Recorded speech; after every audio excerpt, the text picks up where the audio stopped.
疼，浑身骨头都被拆了般的疼。云苏月猛地从黑暗中惊醒，身下撕裂的疼痛伴着冲天的血腥味直冲脑门。古旧的屋顶，粗糙的床榻，摇晃的烛光，屋外雷雨阵阵。这里是哪里？任务失败。身为最顶尖的特工间谍，云苏月清楚自己是如何被电击烧焦的，怎么可能还活着？一阵又一阵异样的疼痛袭上来，云苏月勉强撑起头，一眼就看见了自己肚子被撑得巨大，甚至还在不正常的颤动。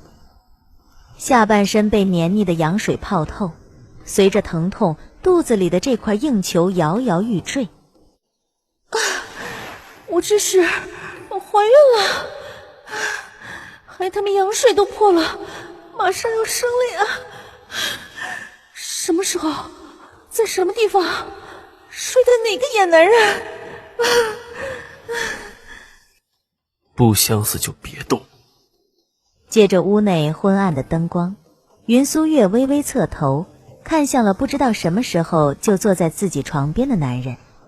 男人穿着一身夜行衣，古怪的黑色面罩遮盖住面部，只露出一双锋利又冷冽的眉眼。刀尖往下，利落地挑断了眼前人的衣服系带。男人盯着云苏月胸口那块红色胎记，微微眯眼。去年10月，秋围猎场，你用假身份假模样爬了我的床，我记得这胎记。男人隔着昏暗打量着云苏月，满是疤痕的脸上倒是长了一双熠熠生辉的眸子。说，谁给你的胆子，敢来我身上偷孩子？什么？偷孩子？他艰难地扶着疼痛逐渐加剧的肚子，多年的间谍素养迫使他快速冷静下来。这个男人的意思是，肚子里这个即将出生的孩子是他的种，并且是在他不愿意的情况下用非正常手段要来的，有预谋的借种生子。既然我已经落在你手里，先让我把孩子生出来。毕竟你也不希望我带着你的孩子一起死吧。男人手里的刀寒光凛凛，隐匿气息，动作利落，明显是个不好对付的高手。云苏月迅速判断出，以自己现在的身体条件没有任何胜算，他要活下去只能先周旋。我有个更快拿到孩子的法子。刀尖抵到了云苏月凸起的肚皮顶，云苏月心头一跳，急忙抓住了男人的手腕。我难生，我马上就生，等孩子生了，你再杀我也不迟。这孩子也是我10月怀胎来的，万一你的刀不小心碰到……哎呦，您快一点啊！我娘子都快生了。娘子，你再坚持一下啊！我把产婆请来了。门外的是她丈夫，肚子里的这个孩子到底是谁的？哐当一声响，壮硕的彪形大汉推门而入。娘子，你感觉？相公，救我！只要抢孩子！这大汉既然是她的丈夫，不管怎么样肯定会帮她。大汉二话没说，抽出腰侧2把大斧，朝着男人的方向就冲过来。云苏月从醒来就一直紧绷的心弦还没稍稍松懈，就见那大汉的斧子竟然直直地朝着他脑门砸来。扶着因为翻滚躲避而更加疼痛的肚子，云苏月看着被斧子劈成2半的木床，一时间还有点怔愣。你他娘的！骂人的话滚进了喉头，云苏月陡然反应了过来，谁家丈夫进娘子产房的时候会背着2把大斧子？进门时候说去请的产婆也不见踪影，这分明不是丈夫，而是来要她命的。肚子里的孩子是你的，你得救我！两害取其轻，大汉这是要他一尸两命。而这个自称为被他偷种的男人，至少还会顾忌着他肚子里还没生出来的孩子。男人看着云苏月变脸跟翻书一样，不禁冷笑了一声。下一刻，大汉的斧子又挥了上来，铿锵一声，斧刃与男人手里的短笔相交，碰擦出金色的火花。灯影幢幢，云苏月看着只是拿着把短匕首就能把大汉打到节节败退的男人，心底发沉。以他现在的身体条件，落进了男人的手里，连反抗的资格都没有。窗外雷雨交加，趁着两人打斗的功夫，云苏月没有一丝犹豫，抱着肚子迅速翻出了窗。夜色沉得像是要坠了下来，身后的打斗声被雨水掩盖，云苏月分不清东南西北，还没跑2步，脚下突然一软，结结实实摔进了雨水地里，顺着斜坡滚出去老远。本集又结束了，我们下集再见喽。浑身疼得要裂开了，偏偏这时候一些断断续续的记忆涌进了脑海里。他穿越成了大楚顶尖商户云氏独女云苏月，父母双亡，满脸疤痕，自小就被放在偏僻乡下自生自灭。但这陌生的记忆恰巧在1年前停止了。云苏月不记得自己怎么怀的孕，更不知道孩子生父是谁。抬了抬使不上力的左腿，摸着因为摔倒而剧烈颤动的孕肚，云苏月两眼一黑。造孽！她现在不仅是个丑女，还是个孩子生父不详的产妇，更是个瘸子。她还感觉自己要生了，肚子里的疼到了极限。云苏月艰难爬到了雨势稍小的树下，听着耳边雨点砸在泥里的声音，憋着一口气猛地用力，雨水也挡不住孩子卯足劲的哭声。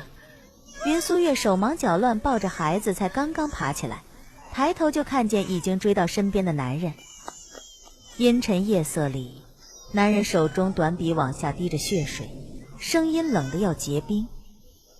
孩子给我。孩子给他，云苏月就彻底没有活着的可能了。男人往前走一步，云苏月抱着孩子就往后退一步，浑身的痛让他脑子十分混乱，还没想好怎么跟男人周旋，脚后突然一空，紧接着整个人往后摔去。他的脚下是深不见底的悬崖。娘亲，翻过前面的龙门山，明日一早我们就能进京城了。娘亲，一定要顶着这么一张脸去认亲吗？你娘在生你之前就是这样的疤脸，可惜这假疤做不到跟5年前一模一样，为了显真，只能把原本的横纹贴成竖纹。不过云家众人没见过长大的他，肯定能混过去。你娘啊，大多数时候还得是个瘸子。进京之后，你可不要露馅了。这就是娘亲说的低调吗？为了不引人注意的接手云家，打入大楚，娘亲也装得太丑了。扁着嘴的云一周话还没说完，突然停了下来，空气里传来浓郁的血腥味，似乎瞬间就把他们的马车包围，有危险。云苏月看了一眼儿子云一周，当机立断抱着他跳下马车，扑进了路旁的草丛里。黑暗里无声无息的如同一只猎豹。马车没走出多远，果然就被截停。啊，人呢？难道不是这辆马车？一个孩子而已，怎么可能？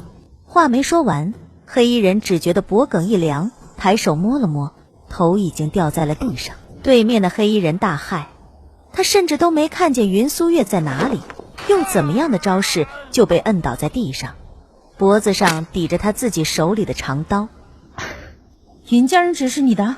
云氏家业是云苏月爹娘一手创建经营出来的，夫妻二人在生下云苏月之后双双意外遇难，家业被老太太一手接过，云家其余4房火速侵占瓜分。当年还嗷嗷待哺的云苏月被以家业传男不传女的借口丢去了边远农庄，自生自灭。如今带着有继承权利的儿子云一周回京，云家就算是割肉也得分出点3房产业给云一周，为了钱财产业派人来杀他们母子不稀奇。什么云家？娘亲小心点，他刀上有毒。娘亲？大姐，误会，我好像叫你娘的大姐呢！云苏月狠狠地剁了那杀手的脑袋。这2个人应该是埋伏错了地方，不是云家请来的。我们这种手无缚鸡之力的村妇幼子可不值当云家花这些银钱。嘴里自称柔弱的云苏月一脚把2个杀手尸体踢下山崖，擦擦手只当无事发生，转过头又对云一周眯眼笑了笑，应该没吓着他的好大儿吧。旁边的草丛里突然传来动静，云苏月瞬间警觉戒备，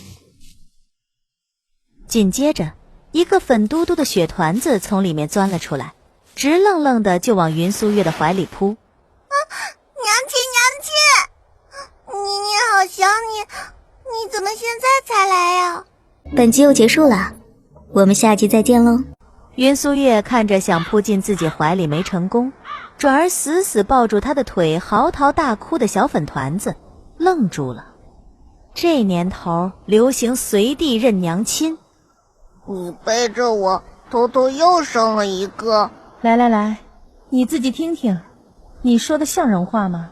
生云一周一个就差点要了云苏月的老命，他到现在都不知道云一周的亲爹是谁，更别说有力气再生一个了。云苏月扯了半天粉团子，这粉团子就跟八爪鱼一样牢牢吸在他腿上，哭的眼泪水都把他裙摆阴湿了一大块，大有把云苏月淹了的趋势。小家伙，你先松手啊！粉团子瞧着跟云一周差不多大，是个小姑娘，身上衣服松垮垮的耷拉着，脸上也沾着泥灰，看起来十分狼狈，好像被吓住了。翻过龙门山就到了京城，这孩子多半是京城人，能被这种价格的杀手追杀，父母肯定非富即贵。云苏月母子2人初到京城，可想而知在云家那堆豺狼虎豹里抢饭碗会是怎么样的四面楚歌。若是他把这粉团子安全送回家，说不定还能多个能利用的关系，也算是多条路。小家伙，知道自己爹娘是谁吗？叫什么名字？家住在哪里？姨姨送你回去好不好？合适的话还能认个朋友，不合适的话就拿点报酬。粉团子抬着一双漂亮的朦胧泪眼，闻言盯着云苏月看半晌。娘亲，你就是我娘亲。说着说着哭得更响亮了。这先带着。云一周一副把云苏月意图看穿却不说破的表情，点了点头，还没再开口，路旁又传来了动静，2人都瞬间戒备了起来。孩子留下，或者你们一起死。竟然还有杀手！原本抱着粉团子还有些犹豫的云苏月，在看见接二连三又跟出来几个黑衣人的时候，瞬间兴奋了起来。这哪里是粉团子啊，这是金元宝啊！你这丑女人，还往后退！哼，既然你想死……没等他把话说完，云苏月已经干脆利落地割下了他脑袋。你娘的，瞅也没吃你家的米呀！上一个敢跟他云苏月这么说话的，坟头草已经3米高了，其余几个黑衣人都被镇住了。他带着孩子回云家，大概会有好长一段时间要夹起尾巴装孙子，不如就在这京城的门口先过过瘾。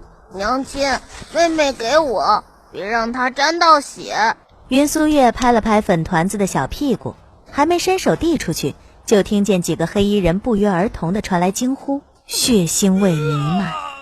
几个黑衣人在这一瞬间全部躺倒在地，气息全无，死得透透。黑暗里，一个带着冷冽气息的男人如同鬼魅一般突然逼近，眨眼间就到了云苏月的面前。放开他！男人动作身法迅速，但云苏月也不是吃素的，在男人靠近的瞬间，已经带着2个孩子退到了马车边，戒备的像头杀伤力十足的豹子。你是谁？光线晃动，云苏月看见了男人的脸，一张十分招摇的脸，刀凿斧刻的轮廓配上干净的下颌线，连带着微微抿着的唇角都格外锋利。再往上是角度恰好的鼻子，让男人看起来如同一把利鞘。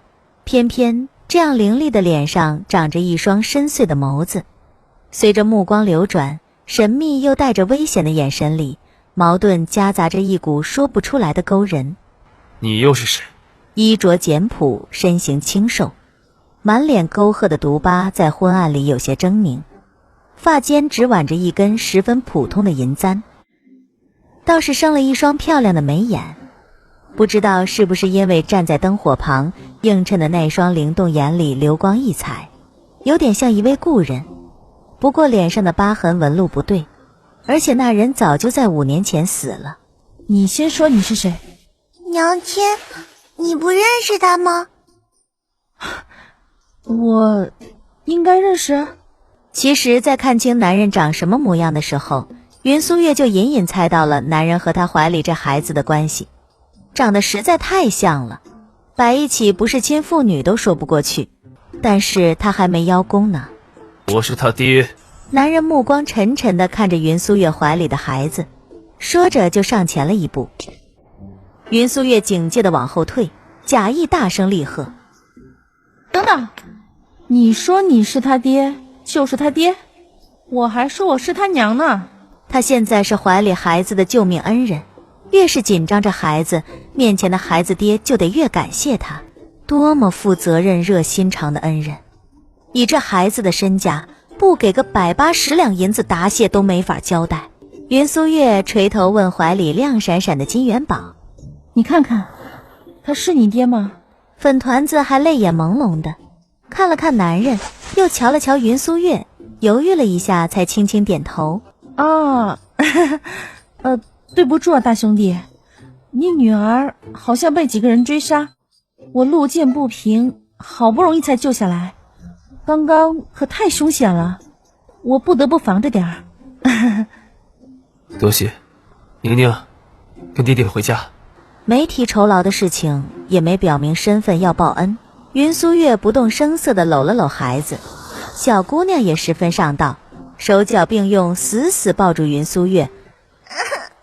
我不要离开娘亲。爹爹，你是个大骗子，骗我说娘亲和弟弟都死了。要不是宁宁见过爹爹书房里挂着的娘亲画像，我今天都认不出来娘亲。娘亲这脸上的疤痕，宁宁是绝对不会认错的。本集又结束了，我们下集再见喽。名叫宁宁的小姑娘哭个不停，云苏月也回味了过来，心虚地摸了摸脸上的疤痕假皮。这世上竟然还有这么巧的事情，偏偏就在他去京城的途中遇上个值钱的小孩被追杀，孩子爹的屋里还挂着一张画像，画像上孩子娘亲也是像他一样的毒疤，简直是老天爷要往他云苏月的手里塞钱塞关系啊！云苏月这要是不狠宰一笔，把这关系利用起来，就是对不起老天爷。哎呀，这孩子，我说怎么抱着我一个劲儿叫娘，哎呀，这也太巧了。宁宁啊，你认错人了，快跟你爹爹回家去吧。啊，没推成功，倒引的小姑娘哭得更厉害，呜呜咽咽的，就是不撒手。我没认错，你就是我娘。哎呀，这估计是被吓住了。他不会被吓住。男人的脸色在昏暗中看起来有点黑，伸手就又要接孩子。娘亲救我！云苏月立马打蛇随棍上，哎呀，这荒郊野岭的，你家住哪里呀？近的话，我给你送回去。我家孩子也这样，闹起来见不到我是不会停的。我是京城云家人，我要带着儿子回去。你要是顺路的话，也可以跟我们一道啊。眼看着男人没说话，云苏月晓之以理，动之以情。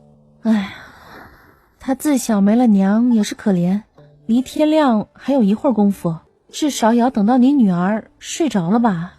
睡着了才好抱走。男人被说动了，黑暗里莫名看了云苏月一眼。云苏月上辈子当了20几年的间谍，扮演过无数不同的身份，演技只是间谍的基本入门技能。此刻完全就是个心疼小孩、同情心泛滥的女子，努力散发着母性光辉。走吧，回京城。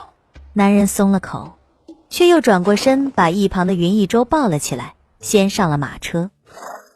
云苏月抽了抽嘴角，看出来了男人这个动作是在防备他，但是男人越警惕越说明身份地位高，就算搭不上关系，至少钱财不会少。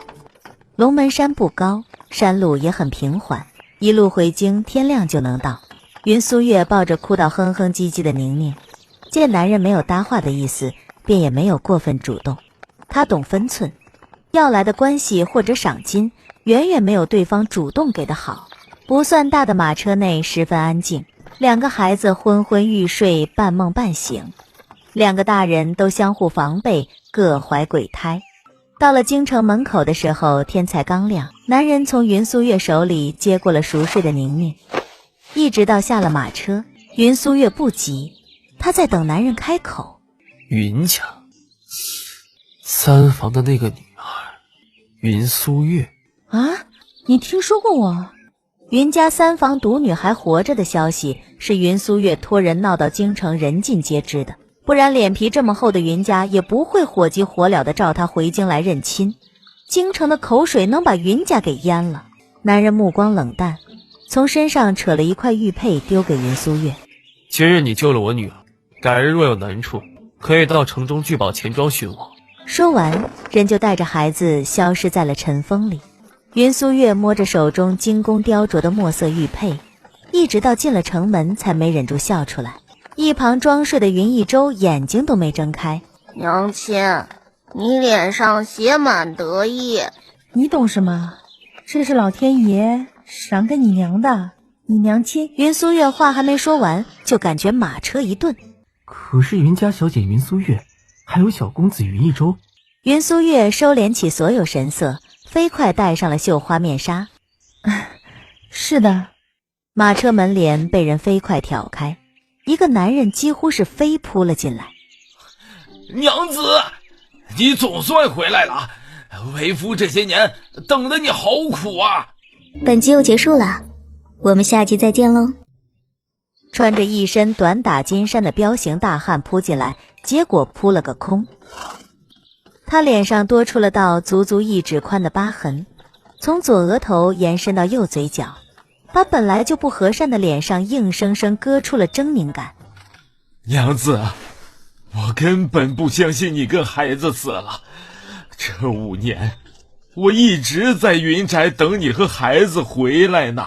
大汉转过身，蹲到云苏月的手边，满脸激动，潸然泪下，一点都没有当初拎着双斧砸向云苏月脑袋的凶狠血腥气。啊，周周，是爹爹呀！爹爹等了你5年，这5年，你跟娘亲都去哪儿了？怎么不早点回来呀？粉雕玉琢的云一舟被大汉抓着，文弱的咳了2声，看向云苏月。云苏月微微眯眼，看着在他面前痛哭流涕的大汉，觉得有点好笑，还挺会演。他完全不记得自己有这么个相公。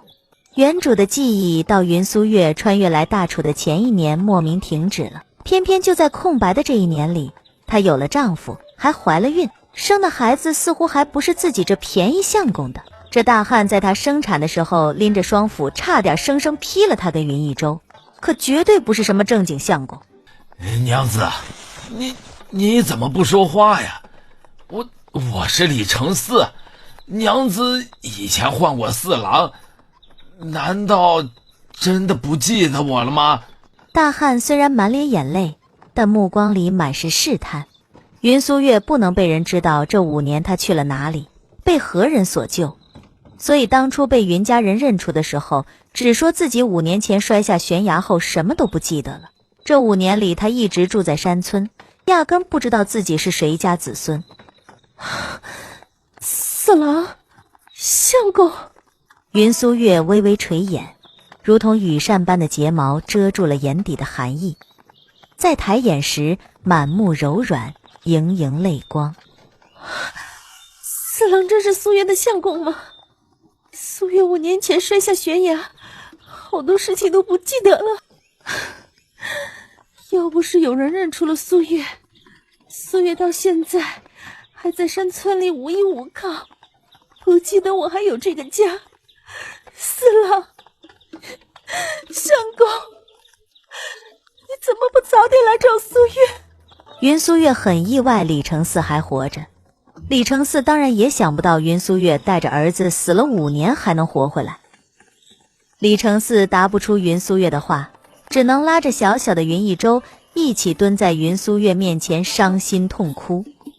快去通传老太太，小姐和小公子到家了。李承嗣下了马车，亲自把后车厢的木质轮椅搬了下来。隔着马车窗，云苏月轻轻抬头看向了云宅正门上龙飞凤舞的题字门匾，这是他云苏月的云家，是他爹娘留给他的，所有产业、家宅、钱财都该是他一个人的。从今日起，属于他的云家他都要拿回来，一分一毫也不会让。小姐，老太太叫您和小公子进去呢。过来点儿。苏月见过祖母安康。先别急着叫祖母。老太太挥挥手，往下耷拉的眼皮里露出狠厉的下3白。苏月有块红色的胎记，我记得是什么形状，等验明正身你再认亲吧。小姐得罪了。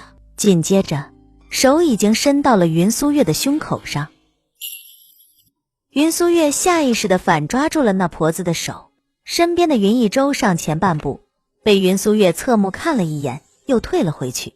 云苏月立马反应过来，这是老太太给她的下马威。怎么还愣着？老太太，这……婆子面露难色，手没办法往前伸，便想着往回缩。这一抽手，轮椅上的云苏月顺着她的劲儿，轻飘飘地摔到了地上。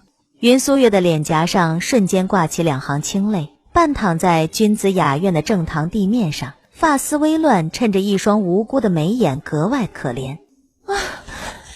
老太太疑心苏月的身份，苏月能理解，毕竟云家业大，不是谁上门来都能认下做亲戚的。苏月的身份当然得验。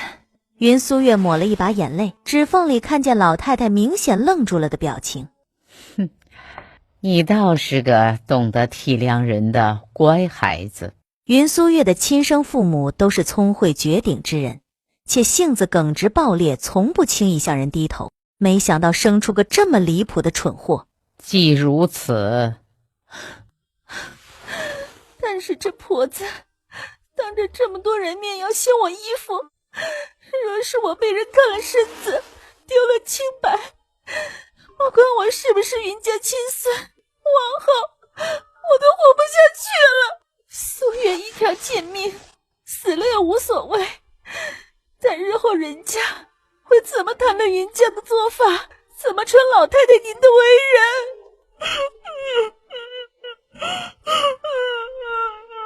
混账！是的，这婆子真是混账。婆子明显一愣，在场谁都能看得出来，老太太刚刚的混账是在骂云苏月，偏偏云苏月睁着一双无辜的大眼。老太太让你验我身，你竟然偷奸耍滑，要当众脱我衣服，你这婆子差点陷害老太太于不仁不义之地，其心可诛啊！本集又结束了，我们下集再见喽。小姐，你看清楚，我们老太太骂的明明是你。哼，你推三阻四不让小的验身，怕不是知道自己是个假货，所以心虚了吧？老太太，您刚刚是骂我的吗？是老太太您让这婆子当众给我验身的吗？台子早被云苏月高高的架了起来。老太太要是当着堂中这么多人承认是她指使的婆子，就等于承认自己刻薄不仁，想要云苏月死，众口铄金。再加上京城里本来就有那些指责流言，老太太身上罔顾亲情、贪婪恶毒的形象就推不掉了。混账东西，还不给我跪下！姬妈妈，你也是我身边的老人了，平日里就是这么为我办事的。老太太，被叫做吉妈妈的婆子有点没反应过来，明明是老太太指使她这么做的，怎么反过来指责她？毁我名声，陷我不仁，今日我放任你，明日云宅上下便都会照着你这般做。来人啊，把吉婆子拖出去重打3大板，以示惩戒。吉妈妈这下彻底愣住了，冤枉都没来得及叫两句，就被老太太让人堵了嘴拖了出去。堂上突然安静了下来，吉妈妈就在院中打板子，竹板子挥打的声音夹杂着吉妈妈的呜咽呼喊，格外清晰。老太太。云苏月欲言又止，似有不忍。老太太怕她又要出什么幺蛾子，连忙挥了挥手。云苏月满脸的无奈，被人扶上了轮椅，推进了屋内验身。她的身份到底是真是假？老太太心知肚明，验身不过是走个过场，很快就被推回了堂内。验身的婆子记着吉妈妈的下场，不敢乱说话，小心翼翼地如实禀告。回老太太的话，胎记形状是吻合的，确定是三房小姐云苏月，没错了。老太太，板子打完了。祖母，苏月自小在乡野长大，未曾接触过京城的规矩，实在不知道3大板的惩处竟然如此血腥沉重。祖母啊，您就不要责怪吉妈妈了，吉妈妈可能也是没有多想，不是故意给苏月难堪的。祖母，苏月求您高抬贵手，放过吉妈妈，给她拿点伤药吧。活脱脱一个标准的大绿茶。老太太听着云苏月一口一个祖母，再看向门口已经被打到至少3天下不来床的吉妈妈，顿时只想吐血。明明是云苏月先挑起来说吉妈妈办事不力的，到最后竟然轮到她来给吉妈妈求情，合着好人给她先做了。你倒是个心善的孩子。老太太抽抽嘴角，忍了半晌，才把起伏的胸膛给压了下去。听见没有？就按苏月说的办，给鸡婆子拿点伤药，都下去吧。搭了一个大戏台，甚至连看戏的人都找好了，结果却搬起了石头砸伤自己脚。老太太窝火的想撕烂云苏月的脸，偏偏老太太一时间抓不出云苏月这些举动的错处。云苏月最会演了，她只当看不见老太太目光里的愤恨狠毒，捏着帕子擦着眼角往下坠的晶莹眼泪。谁又能怀疑她的真心？老太太倒真有点拿不准了，云苏月到底是真的善良又软绵，误打误撞地避开了陷阱，还是她聪明过人，善于伪装，故意在给云宅找不痛快？苏月，来，带着一周到祖母这里来。云苏月推动着木质轮椅，低眉顺眼地带着云一周坐到了老太太的下手位置。老太太满脸的试探，拉着云苏月问了不少话。5年前摔下悬崖之前的记忆，云苏月只说自己不记得了。当初抱着孩子摔进崖底的湖泊里，顺着水流飘进了一个山村，被村里人救了起来，就此带着孩子在山村里落了脚。云苏月将一个乡下妇人的天真、腼腆、拘谨、笨拙演得入木3分。老太太探听了半晌，实在是觉察不出云苏月有什么异样之处，对于云苏月又丑又瘸的模样，也露出了稍微满意的神色。这么一个乡下丑女，连走路都打摆子的瘸子，翻不出天来。云苏月微微抬眼，瞧着老太太逐渐松懈下来的神色，翘了翘唇角，忽然亲热地拉着老太太，眼眶泛红。祖母，苏月有个不情之请。本集又结束了，我们下集再见喽。何事啊？你说就是了。唉，祖母，周周刚出生就被水泡，身子一直不太好。这次回京城来，也是为了寻个好郎中，好好给周周看一看，调养一番。这孩子瞧着脸色苍白，身子骨细瘦，人也蔫蔫的，确实是生着病的模样。老太太心底里长长的松了一口气，她还真怕云苏月听说了京城的流言蜚语，以为自己能惦记云家应当分给三房的家产才回的京城。京城是全大楚最顶尖的富贵地，这个郎中看不好，就看那个大夫，周周的病肯定能看好。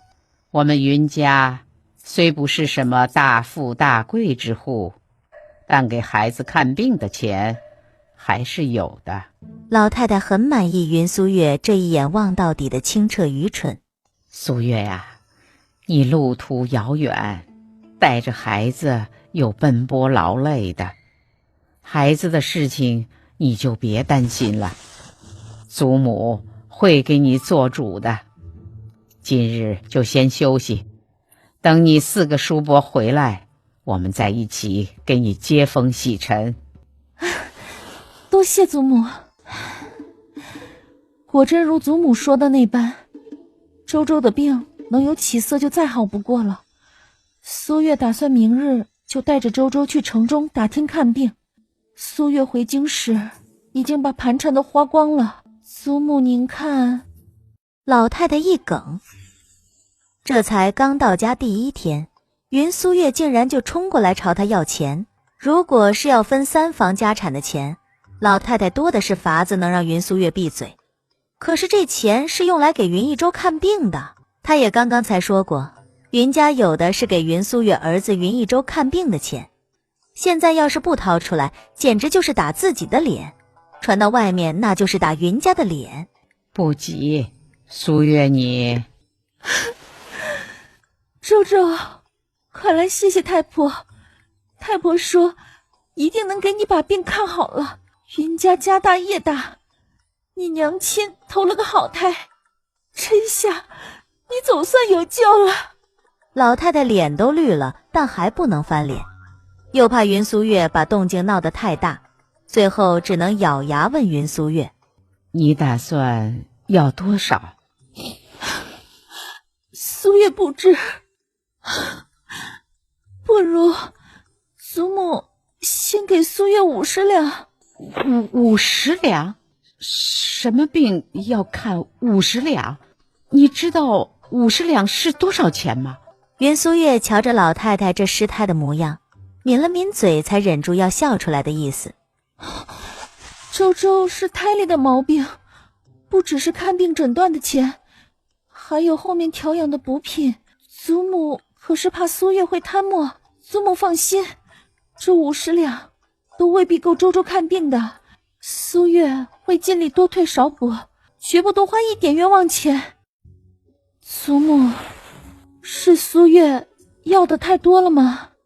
苏月自小在乡野长大，头一回来京城，也不清楚京城物价如何，想着云家家业遍布，祖母您心慈，愿意疼爱周周这个宠外孙，这才要这个钱的。毕竟这是救命的钱，祖母您是舍不得了吗？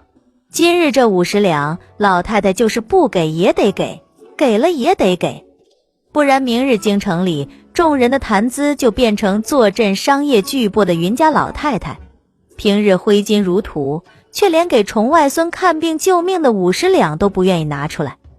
老太太被云苏月在旁边念叨的头疼，事情到了这份上，他实在说不出口，再让云苏月带着孩子滚出去。傻孩子，祖母怎么可能舍不得呢？就是思量着你带着孩子拿着那么多钱出门不安全。这样吧，明日让李承嗣陪你一道去，毕竟他是你相公，孩子的爹。你们夫妻二人5年未见，也好好叙叙旧。这是自然的。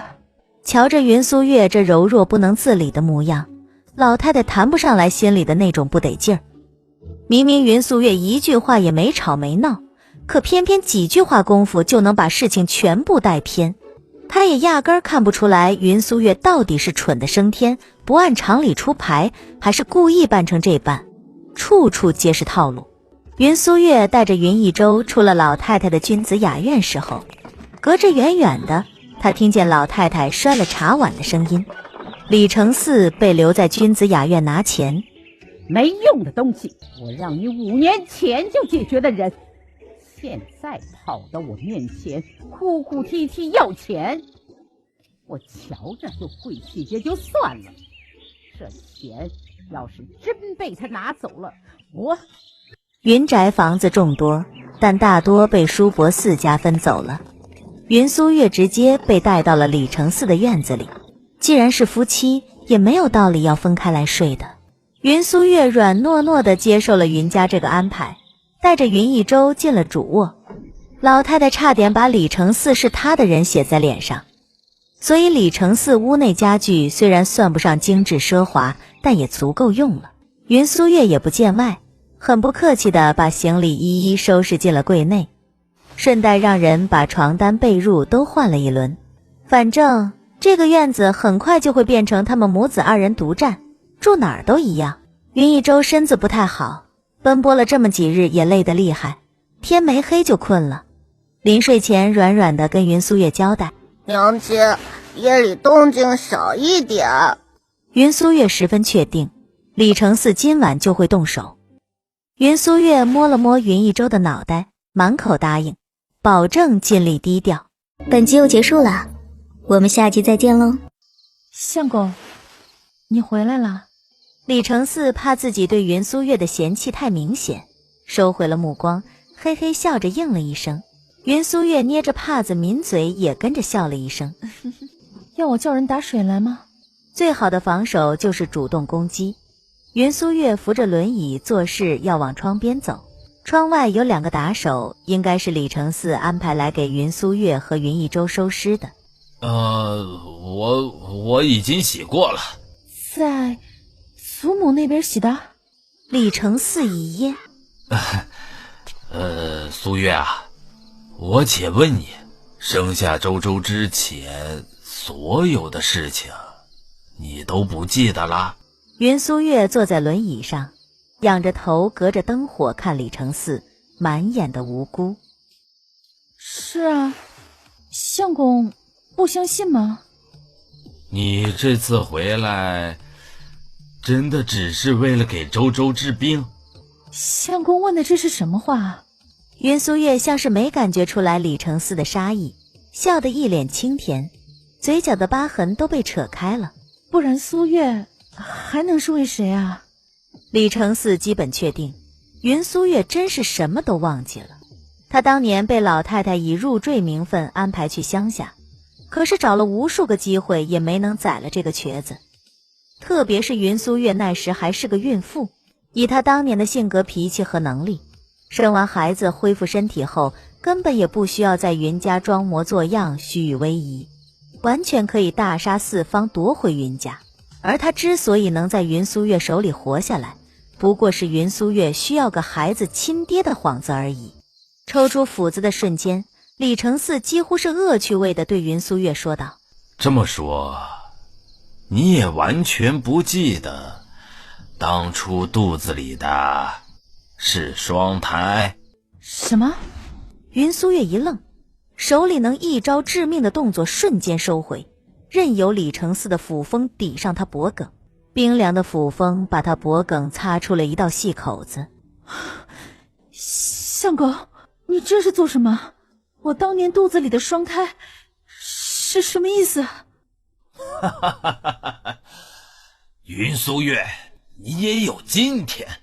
这条疤就是你跟你那奸夫给我留下的，因为这条疤无人敢嫁给我，我就只能在这云宅里当老太太的一条狗。今日这斧子就是5年前应该落你脑袋上的。等下，相公，我真的听不明白你在说什么。圣太到底是怎么回事？就算死，相公你也让我死得明白吧。云苏月，拿命来！李承嗣壮实的身躯跌在云苏月一直坐在的轮椅里，而云苏月那条原本应该使不上力气的腿，此刻脚尖绷直，踩在李承嗣的胸口上。你！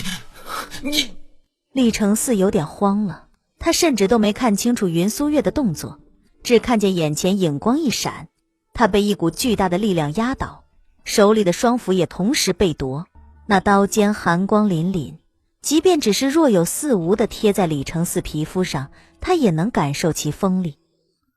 云苏月挑了挑眉头，刀尖又往前送了一分。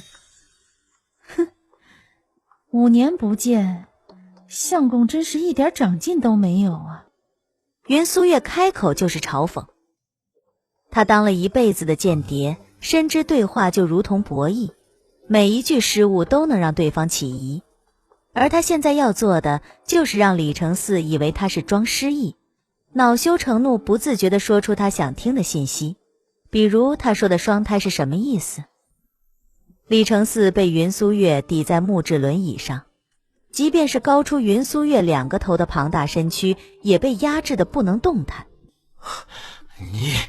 你的腿，你果然是装的，装失忆，装瘸腿，你故意在玩我，好玩吗？啊，装成这样子，你这个丑女人！嘘，小声点，别吵醒我儿子，否则啊，我现在就让你去见阎王。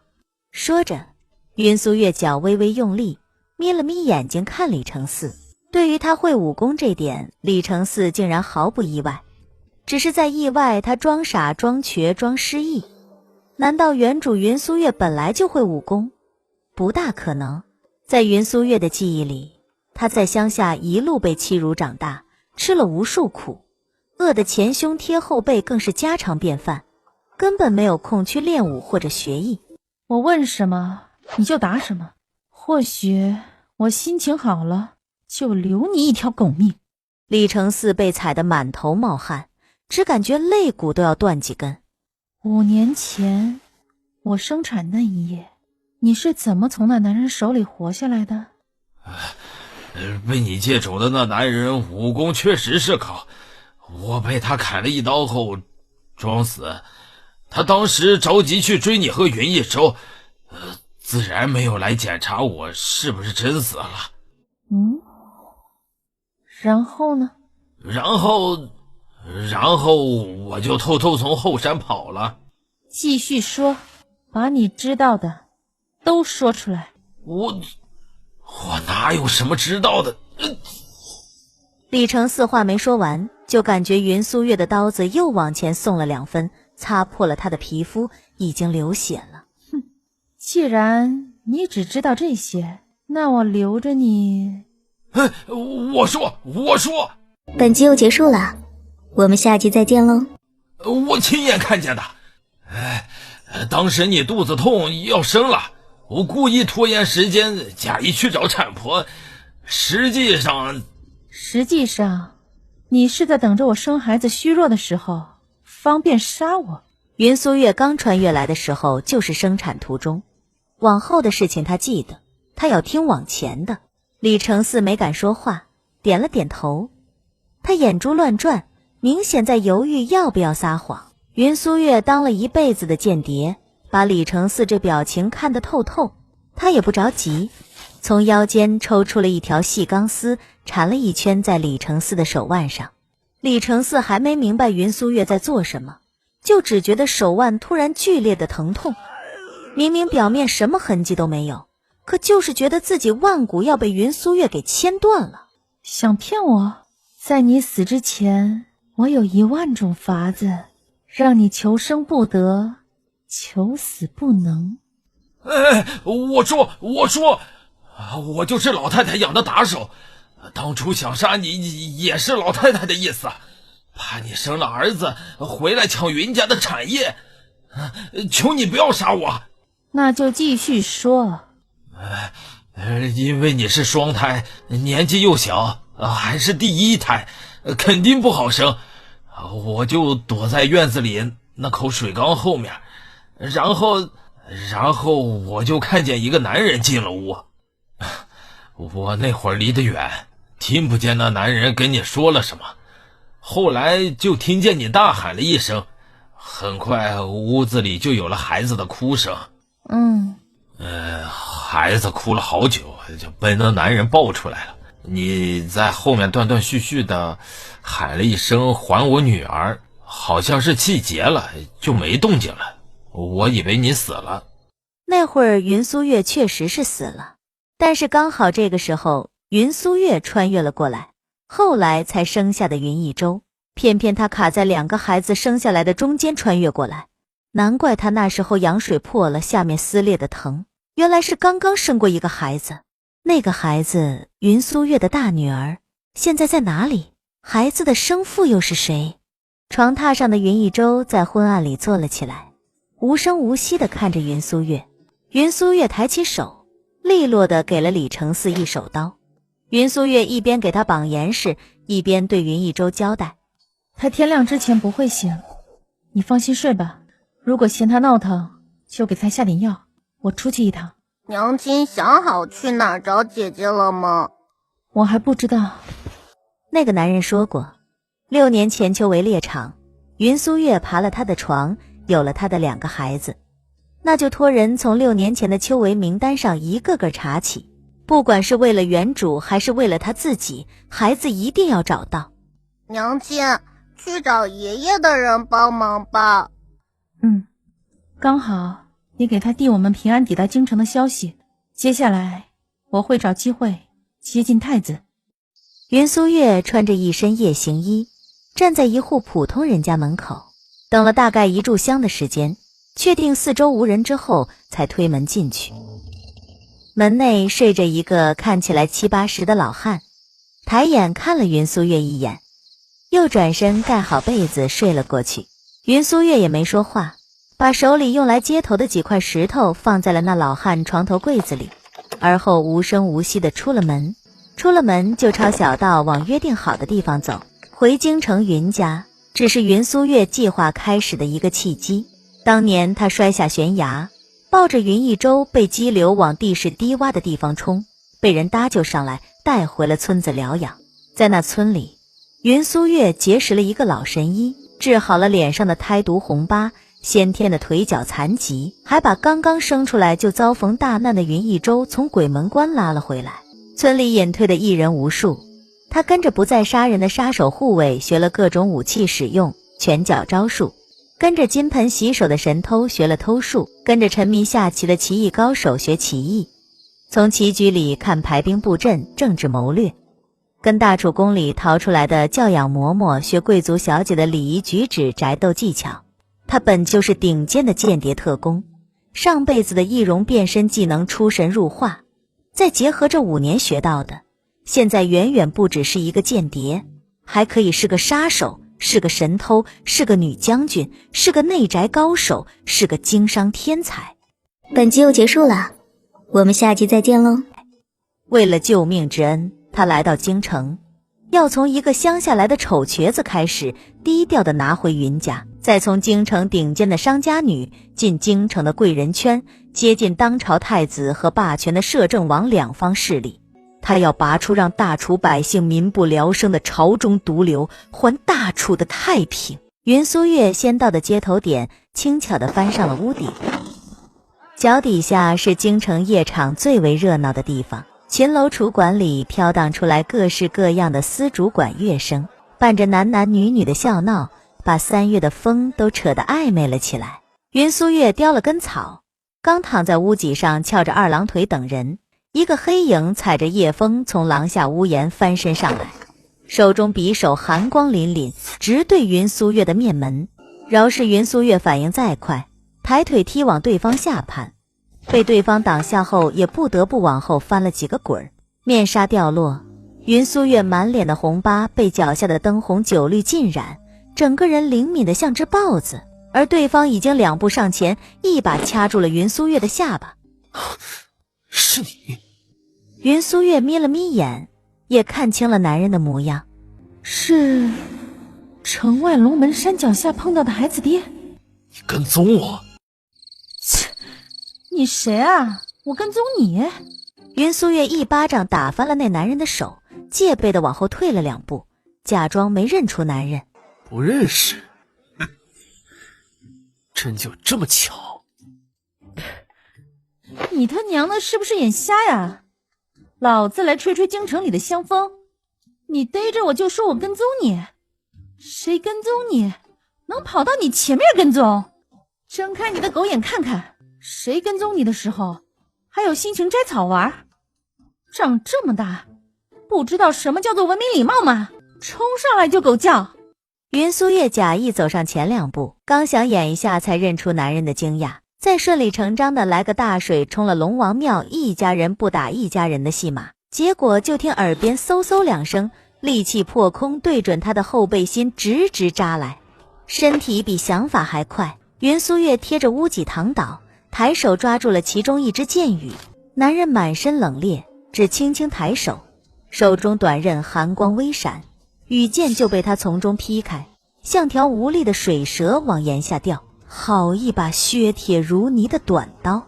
随着2根剑羽先行，一对黑衣人已经落到了屋脊两边。起来！云苏月脸上摆出来才认出男人的表情才刚到一半，这会儿盯着男人那张漂亮到让人失神的脸，索性一边站起来一边演下去。呀，竟然是你！杀手不重要，他的剧本台词不能断。你背着女儿逛窑子啊？话还没说完，男人一伸手揽着云苏月的细腰，一个箭步错位，一刀解决了差点偷袭的黑衣人。男人身上特有的干燥清冽气息几乎把云苏月包围，却又瞬间松开，戒备地退开了一步远。云苏月心虚地摸了摸鼻子，见好就收，拎着剑羽自觉地加入了男人的阵营。5、6个黑衣人并不棘手，但跟恩人那方势力接头处被发现就会很麻烦。云苏月留了个心眼，被一个对他猛砍的黑衣人逼得节节败退，踮着屋檐角假装被打跑，沿着小路乱窜，引这帮人离开。他在屋脊上留了记号，接头人不会扑空。一直到足够远了，云苏月钻进个胡同，顺着灰砖往上跳了2步，如同只野猫般悄无声息。黑衣人也不是傻子，紧接着半蹲往胡同内走，没有察觉云苏月捏着羽箭在他头顶。就在云苏月刚要得手的瞬间，他听见了男人的脚步声。刚刚被打得夹尾巴跑，这会儿又轻巧地埋伏黑衣人，被本来就多疑的男人发现，可就解释不清了。云苏月暗地里挑了挑眉头，故意动了动脚尖。察觉动静的黑衣人急忙抬头就刺，刀尖没碰到云苏月的腿上，男人已经黑着脸提刀，砍人如切瓜。好刀啊！云苏月华丽丽地轻叫了一声，像是终于支撑不住，直直地往男人身上摔。本集又结束了，我们下集再见喽。男人手臂强壮有力，没有公主抱，也没有被扑倒。男人用一种抱孩子的姿势，单手把云苏月拖住。云苏月被男人抱的这一下，闻见了他身上的血腥味。男人没有受伤，但难免沾到那几个黑衣人的血。虽然不合时宜，云苏月还是趁机在男人身上快速地摸了一把。男人没带钱，浑身上下除了手里的短刃，似乎腰上还缠着一把软剑，其他什么宝贝也没有。不止脸长得好看，腰腹玉米格子般手感的腹肌也格外结实。趁着男人发火之前，云苏月从他身上跳了下来。哎，我救了你家2次。云苏月后知后觉地想起来，自己身上穿着跟这些黑衣杀手十分类似的夜行衣，他脑子转得快，立马明白过来男人的意思。这时候越辩驳反而越会显得他做贼心虚。云苏月假装大大咧咧地走过去，捡起了地上他之前捡的那根剑羽。我呢，刚刚就是没有趁手的刀，不然呢，绝对会把这杀手打得落花流水。你最好是……说完就往胡同外走。云苏月忙不迭跟上，他刀还没要到，偷也没摸到什么好东西，不想走了空。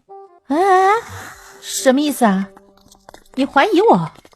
喂，你搞清楚啊，2次都是你主动找上门的。我带着儿子赶路被殃及，头一回来京城，想见识见识，吹吹夜风，还被你逮到。我没怪你，你竟然反过来怀疑我，真是狗咬吕洞宾，不识好人心呐！这种人几乎不为所动的态度，导致没什么信息反馈，要是放在间谍攻略对象里，属于最难攻克的类型。人已经出了胡同巷子，男人至始至终没给个说法。你还捏了我，不用负责吗？男人一愣，刚刚落到云苏月背后暗卫装扮的随从也是一愣，云苏月也是一愣。昏沉夜色里，月光倾泻，男人的冷沉的眸光微转，看向了那暗卫。爷，找到这一批人的他们的领头了。下去！暗卫立马连滚带爬跳上了屋檐跑了。男人这才抬起眼，看向了云苏月，审视、冷冽、疑心、不耐烦。云苏月头一回怀疑自己是不是对男人用错了法子，偏偏男人功夫很好，还有暗卫，叫他爷，极有可能是那种如果巴结得上就能原地起飞的身份。云苏月，光是叫出这3个字的名字，云苏月都有种被男人在齿间辗转碾压的错觉。你要跟着我？跟你去哪里？男人却没再回答，径直跳上了屋檐，脚尖点着瓦砾走了。云苏月犹豫了一下，前面演了足足2场戏，这会儿放弃不是他云苏月的做事风格。云苏月跟了上去，就当自己死猪不怕开水烫。男人动作飞快，云苏月跟得略略惊叹。周围影影绰绰围上来不少暗卫，随行了一段路程，又很快在城中隐匿。云苏月只当没看见，卯足劲跟着男人。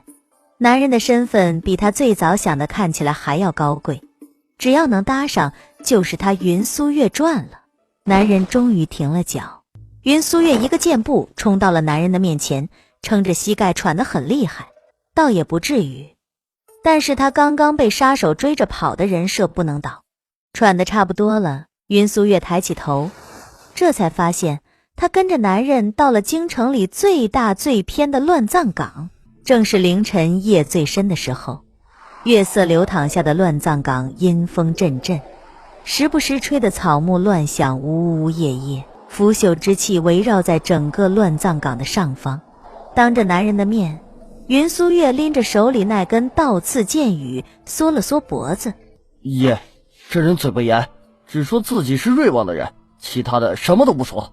听见瑞王这2个字，云苏月眉头狠狠地跳了2下，察觉到男人侧目，隔着夜色看了他一眼的时候，云苏月摆出了一脸茫然的表情。瑞王就是这5年搭救云苏月和云一州之人，云苏月要报恩的人。瑞王22年前起兵失败，逃出京城，朝中余孽也基本被绞杀干净。据我所知，他也无儿无女，如今算算已近花甲之年。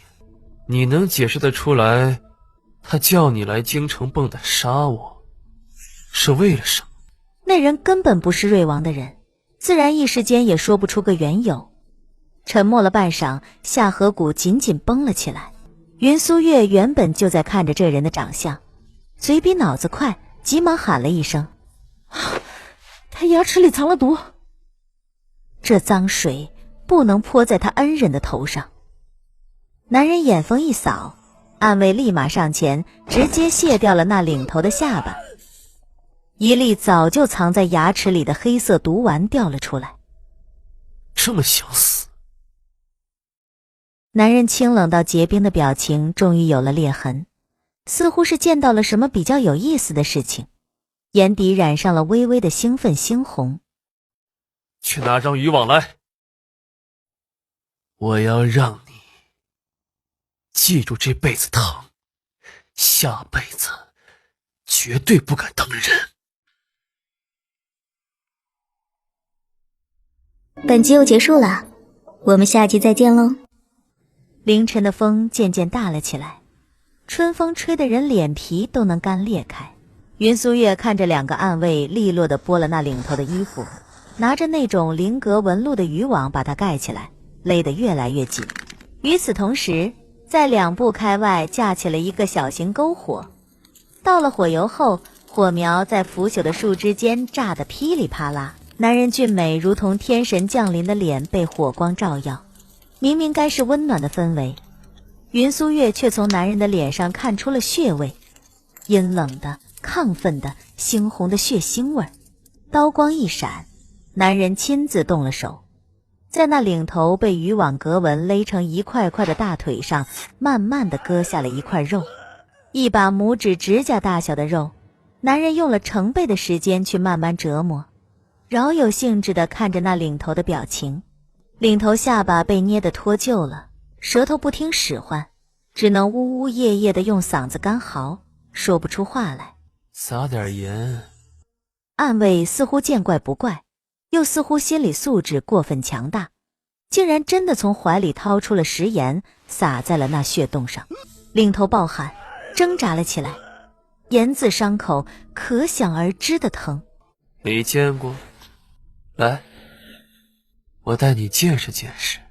说着拎着刀挑着肉走向那篝火。云苏月的手被男人紧紧攥在手里，不得不跟着男人走。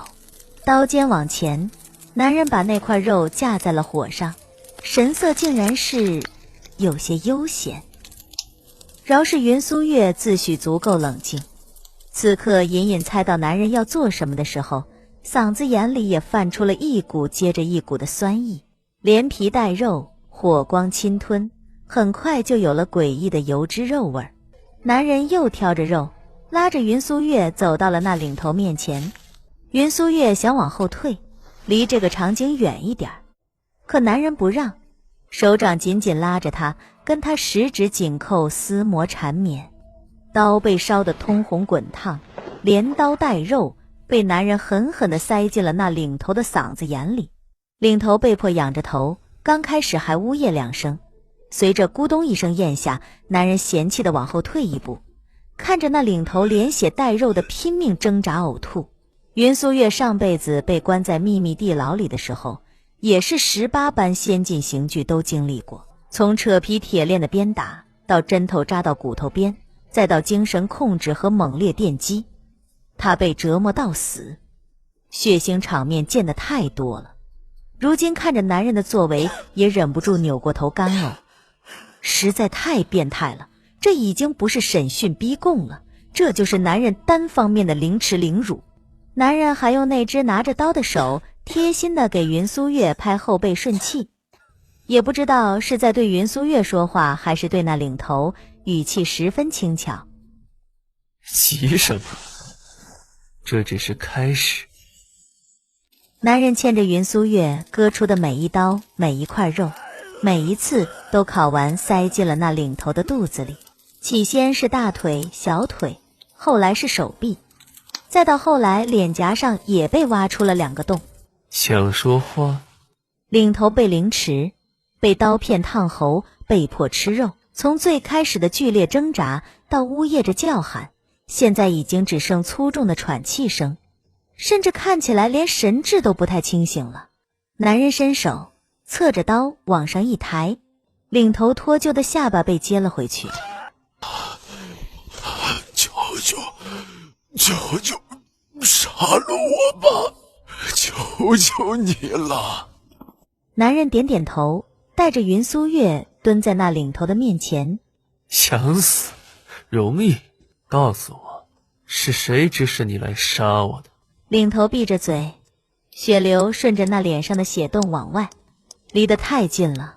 云苏月闻见了浓重的血腥味，血腥味里混着熟肉的油脂味，再加上尸山血海的腐烂味一起扑面而来，心理上也不太能接受。他终于忍不住了，一把甩开了男人的手，连滚带爬跑离男人和领头，弯腰呕了起来。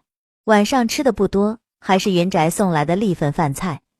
云苏月赶了几天的路，没什么胃口，这会儿早就被消化完了，只剩下一口接着一口的苦胆水，又酸又臭。等呕到连胆汁都呕不出来之后，云苏月扶着手边的树，两脚打颤地站了起来，一个人就在他的手边被剥光后套着渔网一刀刀凌迟了。这些还不止，男人还恶趣味地把一块块肉塞进了那人的嗓子眼里，那人只能一口口地吃下去，喉咙里也被烧到通红的刀片一遍遍地来回割。人间炼狱也不为过。云苏月回过头时候才发现，不知道什么时候暗卫们都退了下去，篝火被扑灭，领头的骨架尸体被拎走，血迹被土壤吸收掩埋，只剩下拎着短刃的男人站在月光下的乱葬岗前，意味不明地看着他。要不是空气里挥之不去的血腥味，云苏月甚至还怀疑刚刚那些场面是不是一场梦。他擦了擦嘴巴，看着男人，他敢肯定自己没有任何暴露身份的痕迹，只能说这男人天生多疑，对于接近他的任何一个人，不管是故意还是真的巧合，他都在戒备。看得过瘾吗？云苏月不想回答，用力地捏着手掌，试图让自己尽量清醒一点，最好现在应对男人的时候还能游刃有余。可是看见男人这张俊美的脸，云苏月就立马想到刚刚那个领头脸颊上的肉被割完的场景，他恶心到站立发抖，连带着看到男人的脸都恶心。玉佩带了吗？等不及云苏月来找他，他要提前报恩了。本集又结束了，我们下集再见喽。云苏月已经不想跟男人废话了，本来也不是必须要接近的人，就当顺手救下了路过的野狗。他掏出了怀里的那块墨色玉佩，狠狠地摔给了男人。你救过我家2次，我没什么好报答你的。刚刚你说你没有趁手的武器，这把刀跟了我很多年，还算好用，送给你。云苏月接着刀，只想把刀摔在男人的脸上，就算不想被他缠上，也不需要用这种手段。直说就是，他云苏月倒也没有这么不识好歹。云苏月，需要我送你回家吗？云苏月咬着牙，捏着刀，一字一句的拒绝。不用劳烦您了。很好，那我就先回去了。你放心吧，我嘴巴严得很。男人走了，云苏月用力把手里的刀扔了出去，扶着树又干呕了一会儿，呕完了又不得不把刀给捡了回来。但凡这刀没这么好，云苏月都不会这么窝囊。金刚所制的刀身，坚硬锋利，寒光凛冽，整个大楚都找不出来比他再好的短刀了，也侧面说明男人身份非富即贵。刀要是扔了，这趟就算真跑空了。云苏月拎着刀回到云宅的时候，天已经麻花亮了。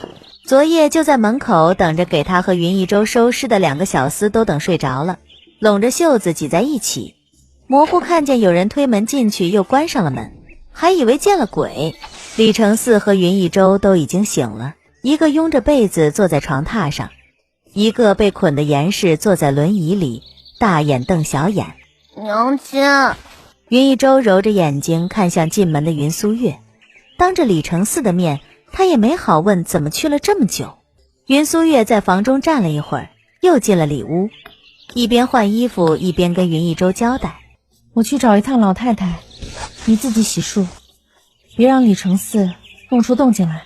就算生气无语，该要做的事情还得按部就班做下去。李承嗣这会儿别说弄出动静来了，云苏月的绑绳手法至今还没人能解开，他甚至都没能力喊2声。等到云苏月从屏风后面出来，李承嗣猛地瞪大了眼睛，屏风后面竟然走出来一个跟他一模一样的男人。从脚上穿的皂靴到手上系紧的绑带，修剪整齐的胡子，身高、体态，甚至连眼神都是一模一样的。李承嗣被吓呆了，以为自己中邪了，就见另外一个他走到了自己面前，又上下打量了他几眼，轻咳了2声，对方拔掉了李承嗣嘴里的布塞。讲话，讲什么？你是谁？你是人吗？云苏月点了点头，对比过两人说话的语气，应该是差不多的，而后又迅速把李承嗣嘴巴塞了起来。早饭之前我会回来。云一舟乖巧点头，见怪不怪。李承嗣则是比看见阎王还魂还要吃惊，直愣愣地盯着云苏月易容变化出来的模样，吓得鸡皮疙瘩都起来了。云苏月挺了挺腰，趁着天色还没有全亮的时候出门了。起来。好了，解决了，我们能进去了。先回去，我去找老太太。观察别人早就成了职业习惯，从对方的身形姿势到说话习惯，模仿易容也变成了云苏月的天赋。时辰还早，太阳还没升起来，天刚蒙蒙亮。东方的鱼肚白把老太太的君子雅苑衬托如同吃人猛兽。老妈妈很快领着云苏月进了门，甚至直接进了寝屋。屋内各式各样的精美摆件也套上了一层朦胧光晕。怎么这个时辰才来呀？哼，昨夜就在等你，夜里睡得不好。出了点岔子。云苏月粗着嗓子支支吾吾，人也微微弯着腰。什么？你不要说，就那一对乡下来的母子，你杀了一夜没杀掉。您听我说，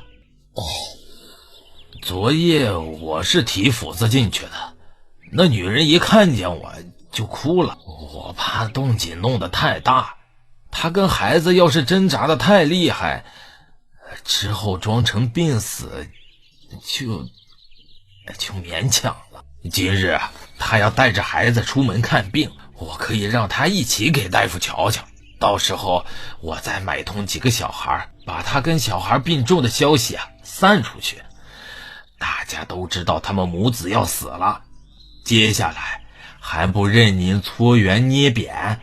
这事情你憋了一夜才说，昨日我让你动手的时候怎么不提呢？我也是夜里才想明白，想着与您来说一说，若是您不同意，我现在再回头宰了那对母子，也不费什么功夫。哼，您……云苏月才刚开了口，老太太半拢着衣服往床榻内躺了躺，语气有点诡异。进来说，给我捏捏头。云苏月一愣，本集又结束了，我们下集再见喽。灯火悠悠，昏黄的纱幔被灯火映照，如同浮光跃金。老太太的呼吸声在纱幔后面十分明显。怎么，你也跟那瘸子一样走不动道了？云苏月从刚刚那个婆子把她带进寝屋内就退出去的时候就觉得不对劲，应该不会吧？云苏月连忙说道：老太太，天快亮了，院里那母子二人要是醒了发现我不在，该不会起疑心吧？李承嗣，你给我进来说话，坐下。老太太衣衫只是轻轻拢着，恼怒地盯着易容成李承嗣的云苏月进门，狠狠地拍了拍自己旁边的床榻空位。随着动作，老太太胸口露出了一大块，气氛陡然诡异的暧昧，有点没眼看。云苏月抿着嘴，眼神都瞬间放空了。外界传言云老爷子死得很早，刘云老太太独自一人抚养5个儿子长大。这么些年，不管云家如何穷困潦倒或者富得流油，云老太太都没有再找个继父的意思。如今也已经60过半，当真一辈子忠贞刚烈，死后能立个贞节牌坊在云家坟上的。哼，那母子俩一回来，我就见你眼神发直，当着我的面儿就看了那云苏月好几眼。哼，你以为你真的是云苏月那贱人的相公？李承嗣，你是不是早就恶心我这个糟老太婆？就连那种丑瘸子你都看得上？云苏月不坐下，老太太就贴了过来。虽然没什么特别剧烈的动作，但老太太差点把指甲缝里都写着勾搭，看过来的眼神不言而喻。说话呀！我告诉你，别动那种心思。你是我养大的，这辈子就只能跟着我。我就算死了，你也得给我陪葬。老太太伸手要过来摸脸，云苏月吓得一激灵，连忙往后退了几步，一口气退出了沙幔外。李承嗣，你嫌弃我？祖母和孙女婿的不伦，真是禁忌话本上都写不出来的关系。怎么会呢？就是我瞧着天已经亮了，要是被人撞见了，可能会影响您的名声。我对老太太您天地可见。李承嗣，你不要弄不清楚自己的身份。你今日不在我身上。老太太，我得先走了，孩子待会儿醒了肯定会哭。您年纪稍大，起得早些，云夜舟也会比苏月起得早些。你昨夜是不是跟云苏月那个贱人睡觉了？他才不会回答，急忙往外走，让老太太自己脑补。天已经亮了，老太太知道他跟李承嗣的关系见不得光，自然也不敢大闹声张。云苏月出了门的时候，就只听见老太太压着声音警告他：李承嗣，你今夜最好早点过来，不然我……云苏月利落关上了门，今夜不管是哪个李承嗣，都不会来老太太屋里的。